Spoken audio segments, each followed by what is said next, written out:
देश दिनेश खबरका साथमा कैलाली अस्पताल प्राली, जिल्ला प्रशासन कार्यालय अगाडि, पशुपति टोल धनगढी, माया मेट्रो हस्पिटल प्राली, चटकपुर 3 धनगढी कैलाली। फाइबर एनर्जी साथै न्युट्रिएन्ट्स भएको वेस्ट बेक बिस्किट्स, हेल्दी खाऊ ह्याप्पी रहौ। सुदूर वेस्ट बेक।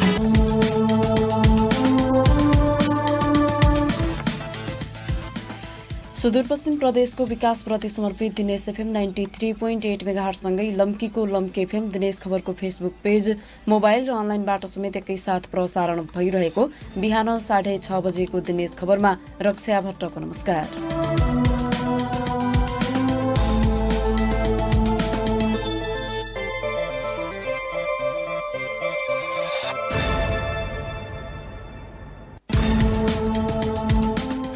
सुरुमा प्रसारणका प्रमुख खबरहरू। धनगढी विमानस्थल विस्तारको विस्तृत आयोजना प्रतिवेदन तयार भएर नापी विभागबाट अनुमति लिनै बाँकी, 258 बिघा जमिनको कित्ता छुट्याउने तयारी। सुदूरपश्चिम प्रदेशमा निर्माण सामग्रीको मूल्य आकाशियो, सामग्रीको मूल्य वृद्धि भएकाले भौतिक संरचना निर्माणमा समस्या, फलामका छडको मूल्य 30% वृद्धि। सुदूरपश्चिमका ग्राहकले विद्युत मिटर सहज रूपमा अझै पाएनन्, मागका आधारमा विद्युत मिटरको आपूर्ति भएर विद्युत प्राधिकरणले 7 लाख नयाँ मिटर खरिद गरेको दावी। धनगढीमा संघीय सरकारले 3 करोडमा निर्माण गरेको थारू संग्रहालय प्रभावकारी रूपमा सञ्चालन भएर बजेट अभावको कारण देखाउँदै थारू संस्कृति झल्किने सामग्री राख्न आनाकानी। र कैलाली र कञ्चनपुरमा 80 किलोमिटर सडक कालोपत्री हुँदै संघीय सरकारबाट 25 करोड बजेट विनियोजन। धनगढी विमानस्थलको विस्तृत आयोजना प्रतिवेदन तयार भएको छैन। नापी विभागले विस्तारको अनुमति नदिएको, विमानस्थलको विकास र विस्तारका लागि फिल्ड सर्वेको काम पूरा भएको छ। विमानस्थल विस्तारका लागि आवश्यक हुने 258 बिघा जमिनको डिजिटल नक्सा लिने तयारी थालिएको छ। विमानस्थलका लागि आवश्यक जमिनको कित्ता नटुङ्गिएकाले विस्तृत आयोजना प्रतिवेदन डिपिआरको काममा ढिलाइ भएको दावी गरिएको छ। सहकर्मी वीरेन्द्र भट्टको रिपोर्ट। धनगढी विमानस्थललाई क्षेत्रीय विमानस्थलको रूपमा विकास र विस्तार गर्न सर्वेको काम सकिएको छ। थप 258.25 बिघा जग्गा प्राप्ति गर्न ड्रोनको माध्यमबाट सर्वे गरिएको हो। सर्वे टोलीले गरेको फिल्ड सर्वे र नापी कार्यालयसँग भएको डिजिटल म्यापलाई एकै स्थानमा राखेर कुन स्थानको कुन कित्ता जमिन लिन खोजेको हो भनेर छुट्याउने काम भइरहेको विमानस्थल कार्यालयले जनाएको छ। धनगढी विमानस्थल कार्यालयका प्रमुख रामकृष्ण भट्ट। फिल्डको सर्वे काम सकियो। सर्वेले गरेको जुन एउटा म्याप तयार पारेको छ त्यो र अनि यहाँको नापी कार्यालयसँग भएको डिजिटल म्यापलाई चाहिँ एक ठाउँमा राखेर चाहिँ कुन एरिया हामीले लिन खोजेको हो, त्यो एरियाभित्र पर्ने कित्ता नम्बरहरू कुन हो, विभागसँगै पर्मिसन लिनुपर्ने। अहिले त आएर फेरि मन्त्रालयबाटै त्यसको पर्मिसन चाहिने भने हुनाले त्यो प्रोसेसमा छ। धनगढी विमानस्थलको सर्वे, डिजिटल म्याप, जग्गा प्राप्ति र डिपिआर निर्माण लगायत कार्यका लागि 1 अर्ब रुपियाँ विनियोजन गरिएको छ। धनगढी विमानस्थलमा ठूला जहाजहरू सहजै अवतरण हुने गरी विमानस्थल विस्तार र विकासका लागि डिपिआर निर्माण गर्न नापी विभागबाट अनुमति लिनुपर्ने भएकाले केही समय अझै लाग्ने देखिएको विमानस्थल कार्यालयले जनाएको छ। यहाँको नापी कार्यालयसँग भएको डिजिटल म्याप र फिल्ड सर्वे अनुसार जग्गा छुट्याउने काम भने भइरहेको छ। कुन स्थानको कति जमिन प्राप्त हुने विषय भने डिपिआर पछि मात्र यकिन हुनेछ। तर प्रभावित क्षेत्रका स्थानीय भने आफूहरूको उचित व्यवस्थापन हुन्छ कि हुँदैन भन्नेमा सशंकित छन्। धनगढी गेटा विमानस्थल बस्ती व्यवस्थापन समन्वय समितिका संयोजक लोकराज भट्ट। केही दिनभित्र उहाँहरूको रिपोर्ट आयो भने रिपोर्टका आधारमा स्टडी गर्न लगाउनका लागि आह्वान गर्ने। अब रिपोर्ट आउनै ढिला भयो भने त अब रिपोर्ट छिटो ल्याऊ भनेर पनि आन्दोलन गर्नु पर्ला कि जस्तो भइसक्यो। पहिलो चरणमा जग्गा प्राप्ति गर्न बजेटको व्यवस्था गरिए पनि आवश्यक पुरै जमिन लिन भने बजेटका स्रोतहरूको खोजी भइरहेको संस्कृति पर्यटन तथा नागरिक उड्डयन मन्त्रालयले जनाएको छ। सर्वेदेखि डिपिआर र मुआवजा निर्धारण समितिले गर्ने कामसम्मका लागि बजेट पर्याप्त भए पनि विमानस्थल विस्तार र विकासका लागि आवश्यक पुरै जमिन प्राप्ति गर्न भने 8 अर्ब आवश्यक पर्ने अनुमान गरिएको छ। विमानस्थल अध्ययन समितिले गरेको सर्वेका आधारमा विमानस्थलको विस्तार र विकास हुने बताउँदै पुनः धनगढी विमानस्थल कार्यालयका प्रमुख भट्ट। अहिले अब तत्कालको लागि सर्वे गर्नेदेखि लिएर मुआवजा निर्धारण कमिटीले काम गर्नेदेखि लिएर मुआवजा वितरण स्टार्टिङ गर्नको लागि समेत यो बजेटले चाहिँ स्टार्ट गर्न सक्छ। धनगढी विमानस्थललाई दिल्लीदेखि खप्तड हुँदै मान सरोवरसम्म फास्ट्याग विकास गर्न लागि संस्कृति पर्यटन तथा नागरिक उड्डयन मन्त्रालयले जनाएको छ। धनगढी विमानस्थल र भारतको नयाँ दिल्ली हुँदै कैलालीबाट खप्तड मान सरोवरसम्मको फास्ट्याग निर्माणका लागि विश्व बैंकसँग 65 अर्ब बजेट माग गरिएको मन्त्री प्रेम बहादुर आलेले दावी गर्दै आएका छन्। दिनेश खबरका लागि वीरेन्द्र भट्ट, धनगढी।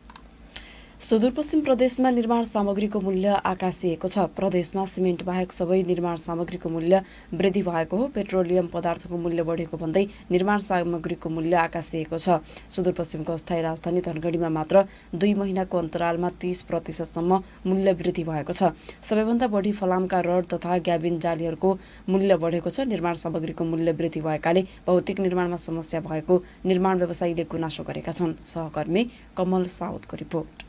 धनगढीमा फलामको छडको मूल्य प्रति किलोग्राम 70 रुपियाँ थियो, तर पछिल्लो 2 महिनामा मात्र 120 रुपियाँसम्म छडको मूल्य पुगेको छ। धनगढी सहित सुदूरपश्चिममा छडसँगै निर्माण सामग्रीको मूल्यमा 30% वृद्धि भएको हो। हार्डवेयर व्यवसायी प्रकाश भट्ट। अब डन्डीमा चाहिँ अलिकति तेलको सर्टेज, यताउति सर्टेज, अब के सर्टेज हो, सबै मिलिजुलीवाला सर्टेज सँगै चुनावको सर्टेज के भन्ने हुन अलि सोचे भन्दा हुन त सामान्य बढ्ने त भइरहन्थ्यो यति बेला, तर अहिले चाहिँ सोचे भन्दा अलिकति बढी नै हो। ग्याल्भनाइज आइटमहरू, ग्याबिन आयरहरू भयो, ग्याबिन जालीहरू भयो, डन्डीको आइटममा भयो, यो सबै आइटमहरूमा त्यही रेसियो छ। करिब 25 देखि 30% हाराहारीमा यो 2 महिनाको करिब रेटमा 25 देखि 30% रेसियोमा चाहिँ रेट बढाएको छ। निर्माण सामग्रीको मूल्य वृद्धि भएपछि विकास निर्माणका काम प्रभावित भएका छन्। पेट्रोलियम पदार्थको मूल्य बढेको भन्दै छड, सिमेन्ट, ग्याबिन जाली, बिटमेन तथा कर्ताको मूल्य बढेको हो। निर्माण सामग्रीको मूल्य बढेकाले विकास निर्माणको काम प्रभावित हुने देखिएको छ। निर्माण व्यवसायी दिनेश मल्ल। छडहरू, डिजलहरू हेर्नुहोस् न, तपाईँको बिटुइनहरू अब तपाईँको पहिला महिनामा 1-2 रुपियाँ बढ्थ्यो, अब दिनै पछि रेट बढ्न थाल्यो कि जुन जिल्ला दर रेट हुन्छ नि त्योभन्दा माथि भइसक्यो रेट हजुरको अहिले। ठेकेदारले त कसैले रेट धेरै हाल्ला, कसैले कम हाल्ला, त्योसँग कन्सल्ट भएन। गभर्मेन्टको कामले अब यस्तो गर्नै पर्यो होइन। घट्दा पनि हामी त बोल्दैनौँ नि त, घटाएको छ त भन्दैनौँ होइन, बढ्दा पनि बोल्न त पाएन। तर समस्या के भन्दा जुन जिल्ला दर रेट हुन्छ, हामी मोटामोटी जिल्ला अनुसार रेटहरू त फरक हुन्छ नि सरकारको ठेका निकाल्दा, त्योभन्दा माथि गइसक्यो रेटहरू हजुरको। नेपाल आयल निगमले पेट्रोलियम पदार्थको 5.5% मूल्य वृद्धि गरेको छ। बिहीबार रातिदेखि पेट्रोलको मूल्य 150, डिजेल र मट्टीतेलको मूल्य प्रति लिटर 133 रुपियाँ पुगेको छ। एलपी ग्यास र हवाई इन्धनको मूल्य भने बढेको छैन। पेट्रोलियम पदार्थमा पटक पटक गरिएको मूल्य वृद्धिको प्रभाव निर्माण सामग्रीमा देखिएको हो। निर्माण व्यवसायी महासंघ सुदूरपश्चिमका महासचिव दिनेश सिंह। केजीमै 25 रुपियाँ 30 रुपियाँ बढ्दाखेरि त कति मार घटेका ठेकाहरू त सत्यानाशै हुने। सरियाहरू त सबै अब बिल्डिङ कन्स्ट्रक्सन भयो, नालीमा भयो, अब सबै ठाउँमा युज हुने भयो। सरियाहरू भन्दा त अब ग्रिलहरूदेखि लिएर सबै चिजमा, वेल्डिङकोदेखि लिएर पत्ती सबै युज भयो। क्याबिन रिटेन ठुल्ठुलो तपाईँ सिँचाइको कामहरूमा सबै ठाउँमा युज हुने भयो। प्राइभेट कन्स्ट्रक्सन काम गर्ने मान्छेहरू पनि मरे के साह्रै गाह्रो हुने भयो। दिनेश खबरका लागि कमल साउद, धनगढी। नेपाल वायु सेवा सञ्चालक संघले हवाई भाडा बढाएको छ। 2 दिन अघि नेपाल आयल निगमले पेट्रोलियम पदार्थको मूल्य वृद्धि गरेको थियो। त्यसपछि नेपाल वायु सेवा सञ्चालक संघले पनि हवाई भाडा दर वृद्धि गरेको हो। शनिबार संघले आइतबारबाट लागू गरी नयाँ भाडा दर सार्वजनिक गरेको छ। नयाँ भाडा दर अनुसार काठमाडौँ धनगढी 445 रुपियाँसम्मले हवाई भाडा बढेको छ। यस्तै पोखराबाट धनगढी 345 रुपियाँले बढेको छ।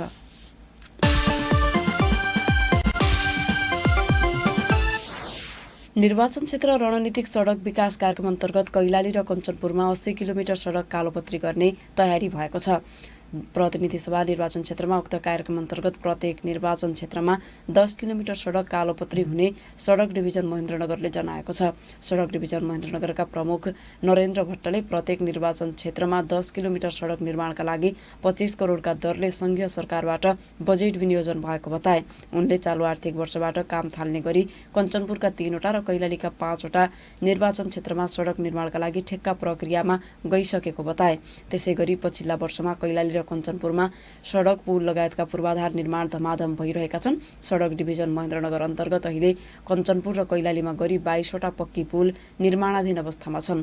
सडक डिभिजन महेन्द्रनगरले पूर्व पश्चिम महेन्द्र राजमार्गको नियमित पट्के र अवधिक मर्मतलाई पनि निरन्तरता दिएको छ। उक्त कार्यालयले कञ्चनपुरको गड्डा चौकीदेखि कैलालीको चिसापानीसम्मको राजमार्ग मर्मत, संरक्षण र सुधार गर्दै आएको भट्टको भनाइ छ।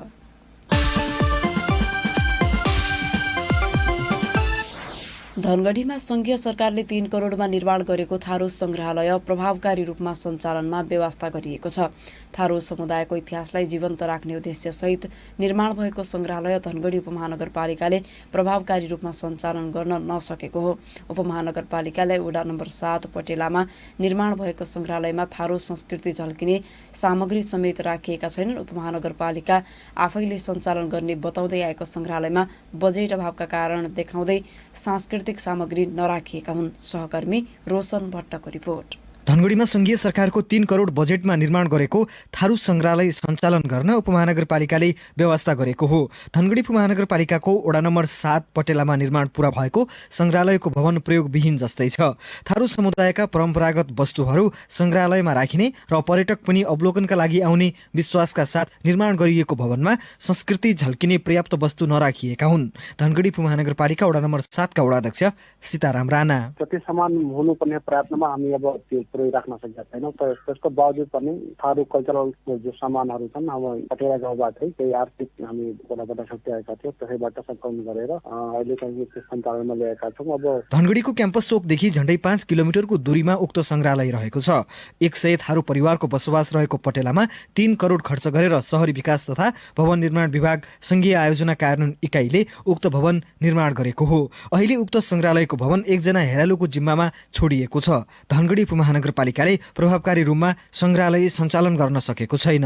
थुप्रै छन्। अब तिनीहरू कल्चरदेखि तिनीहरूको बिहामा लगाउने सामानदेखि लहरुदेखि लिएर तपाईँहरूको पुराना सामानहरू पनि छन्, मालाहरू छन् तपाईँको। अनि यो थारू संस्कृतिको लोप हुने अवस्थामा पुगेका छन्, धेरै सामानहरू छन्। थारू संग्रहालय मार्फत परम्परागत वस्तुको संरक्षण हुने अपेक्षा गरिएको छ। थारू समुदायको चालचलन र परम्पराको समेत संरक्षण र प्रचार प्रसार हुने विश्वासका साथ उक्त भवन निर्माण गरिएको हो।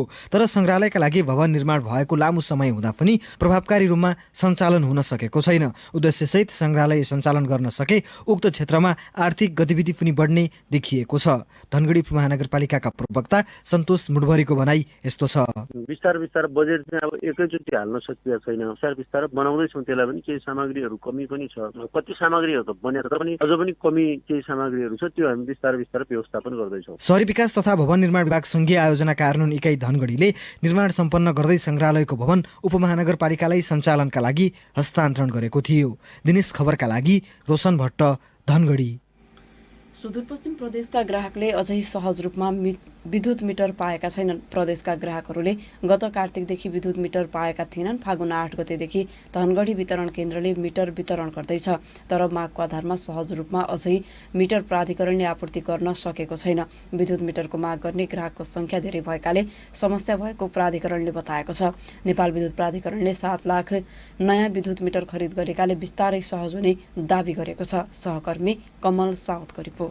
नेपाल विद्युत प्राधिकरण धनगढी वितरण केन्द्रमा 3000 र अत्तरिया वितरण केन्द्रमा 500 ग्राहकले मिटर माग गर्दै निवेदन दर्ता गरेका छन्। उनीहरूले फागुन 8 गतेदेखि विद्युत मिटर पाउन थालेका छन्, तर सबै ग्राहकले अझै सहज रूपमा विद्युत मिटर पाएका छैनन्। विद्युत मिटरको मागभन्दा आपूर्ति कम भएकाले वितरणमा समस्या भएको प्राधिकरणले बताएको छ। नेपाल विद्युत प्राधिकरण धनगढी वितरण केन्द्रका प्रमुख सूर्यनारायण मण्डल, मिटर अब नियमित रूपमा आइरहन्छन्। अहिले अब एकदमै प्रशस्तता पाएको छैन, तर मिटर चाहिने आउने क्रम छन्। सुदूरपश्चिम प्रदेशका ग्राहकहरूले अझै सहज रूपमा विद्युत मिटर नपाएका हुन्। घरमा प्रयोग गर्न, सिंचाइ तथा उद्योगमा प्रयोग गरिने मिटरको आपूर्ति सहज गर्न प्राधिकरणले नसकेको हो। नेपाल विद्युत प्राधिकरणले 7 लाख नयाँ मिटर खरिद गरेकाले बिस्तारै सहज हुने दावी गरिएको छ। नेपाल विद्युत प्राधिकरणका प्रवक्ता सुरेश बहादुर भट्टराई, अब हुँदैन, अस्तिसम्म त मिटरै थिएन होइन। अहिले भर्खर हामीले मिटर लिएर आएको छौँ। अब बिस्तारो वितरण हुँदैछ देशभरि नै होइन। अब समस्या हुँदैन। 7 लाख जति आएको छ। अब हामी देशभर वितरण गर्दैछौँ प्रत्येक मुसुवाई। प्राधिकरणले वितरण गर्ने मिटरको मूल्य समेत फरक रहेको पाइएको छ। एकै कम्पनी र एकै प्रयोजनका लागि वितरण हुने मिटरको मूल्य फरक छ। तर धनगढी वितरण केन्द्रका प्रमुख मण्डलको दावी यस्तो छ। जस्तो अब कसैलाई हाम्रो पोल प्रयोग गरेर सर्भिस तारले जानुपर्ने छ भने त्यसको 500 रुपियाँ प्रति पोल हो। जिनलाई पोल पर्दैन तिनलाई फेरि 500 रुपियाँ पर्दैन। मिटर मात्रैको दाम करिब 2000 छन्। सबै जडान गर्दाखेरि 3000 को हारीमा पर्न आउँछन्। त्यो फेरि मात्रै निश्चित 3000 होइन, त्यो 4000 पनि पर्न सक्छन्। सुदूरपश्चिम प्रदेशमा कार्तिकबाट अभाव भएको विद्युत मिटर अहिले वितरण थालिएको हो। तर नेपाल विद्युत प्राधिकरणले कम मात्र मिटर पठाएकाले वितरणमा समस्या रहेको छ। दिनेश खबरका लागि कमल साउद, धनगढी। कैलाली कारागारमा रहेका एक थुनुवाको मृत्यु भएको छ। जिल्लाको घोडागढी नगरपालिका 3 का श्याम थापा मगरको सेती अस्पतालमा मृत्यु भएको हो। फोक्सोमा समस्या देखेपछि उनलाई 3 दिन अघि अस्पताल भर्ना गरिएको थियो। 3 महिनादेखि बिरामी रहेका थापा मगरको शुक्रबार राति आइसियुमा मृत्यु भएको जिल्ला प्रहरी कार्यालय कैलालीका प्रवक्ता वेद प्रकाश जोशीले बताए। लागु औषध प्रयोगकर्ता तथा कारोबारी रहेका श्याम थापा मगरलाई जिल्ला अदालत कैलालीले 6 महिना अघि पूर्व पक्षका लागि थुनामा राख्ने आदेश दिएको थियो।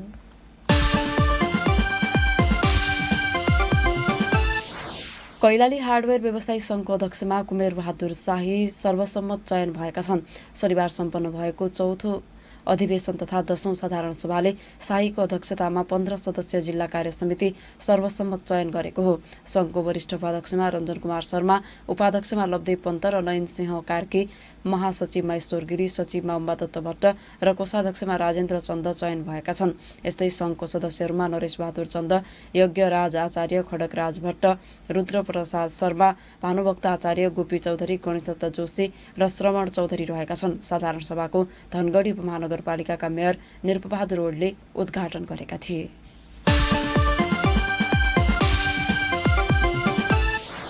अब साप्ताहिक स्तम्भ श्रोता प्रतिक्रियाको पालो लिएर आउँदैछन् सहकर्मी रोशन भट्ट।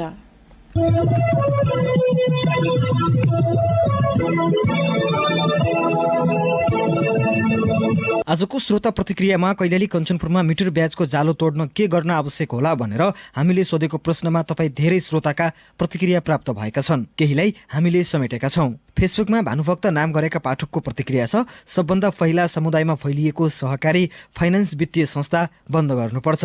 तिनैले समूह बनाएर महँगोमा ब्याज लगाएर मिटर ब्याजमा ऋण लगेर तिर्नुपर्ने अवस्था बनाएको हो। शङ्करदेव भट्टको धारणा पनि माथिको जस्तै छ। उनले लेखेका छन्, लघुवित्त वित्तीय संस्था मार्फत लघु कर्जा दिने, गाउँघरबाट कर्जा लिने दिने काम बन्द गरिनुपर्छ। यसको लागि लघु कर्जा कार्यक्रम स्थानीय तहसँग समन्वय गरी गरिनुपर्छ। प्रत्येक नागरिक सचेत हुनुपर्छ। मेहनतको कमाइ नै उत्तम हो। एकैपटक धेरै ब्याज दिने पैसाले जीवनमा अस्थिरता उत्पन्न गराउँछ भनेर उमेश राज पडालले आफ्नो प्रतिक्रिया दिएका छन्। कृष्ण ओझाले लेखेका छन्, नागरिक सचेत हुन जरुरी छ। लोभ लालच देखाउनेको जालोमा फस्नु भएन। प्रशासनले पनि निगरानी गर्नुपर्छ। सेरु बडायक लेख्छन्, मिटर ब्याज लिनेको कमजोरी लाग्छ। सरकारले प्रत्येक नागरिकलाई रोजगारीको सिर्जना गर्नुपर्छ। रवि पोहरीले लेखेका छन्, बैंकहरूले ब्याज दर कम गर्नु पर्यो र मिटर ब्याज लगानी गर्ने व्यक्तिको पहिचान गरी कारबाही गर्न आवश्यक छ। र फेसबुकमा कृषि आजभोलि नाम गरेकाले लेखेका छन्, बैंकहरूले ऋण दिन बन्द गरेको छ सर्वसाधारणका लागि। त्यसको फाइदा मिटर ब्याजीले उठाइरहेका छन्। नेपाल सरकारको ध्यान जाओस्। तपाईँ पनि समसामयिक विषयमा हामीलाई आफ्नो प्रतिक्रिया पठाउन सक्नुहुन्छ। तपाईँका प्रतिक्रियाले हामीलाई मार्गदर्शन र हौसला प्रदान गर्नेछ।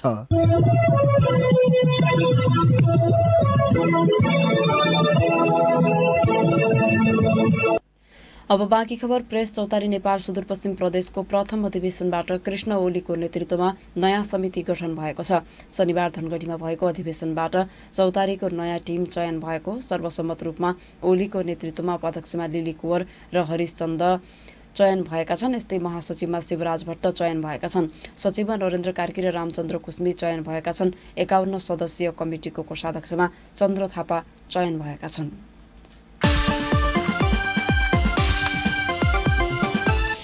सुदूरपश्चिमका बाल विकास शिक्षकले तोके अनुसारको तलब नदिए सरकारलाई दबाब दिने बताएका छन्। शनिबार धनगढीमा सम्पन्न नेपाल बाल विकास शिक्षक सुदूरपश्चिम प्रदेश समितिको बैठकले उक्त निर्णय गरेको हो। दशरथ पार्कमा प्रदेशका 9वटै जिल्लाका अध्यक्षको उपस्थितिमा बैठक सम्पन्न भएको। प्रदेश अध्यक्ष लक्ष्मी भट्टको अध्यक्षता र केन्द्रीय महासचिव निर्मला गिरीको प्रमुख आतिथ्यमा सम्पन्न भएको बैठकले बाल विकासका शिक्षकहरूलाई सबै स्थानीय तहले सरकारले तोके अनुसारको तलब नदिएकाले दबाब सिर्जना गर्ने निर्णय गरेको छ। त्यस्तै यही चैत्र 25 गते धनगढीमा केन्द्रीय सम्मेलन गर्ने निर्णय पनि गरिएको बताइएको छ।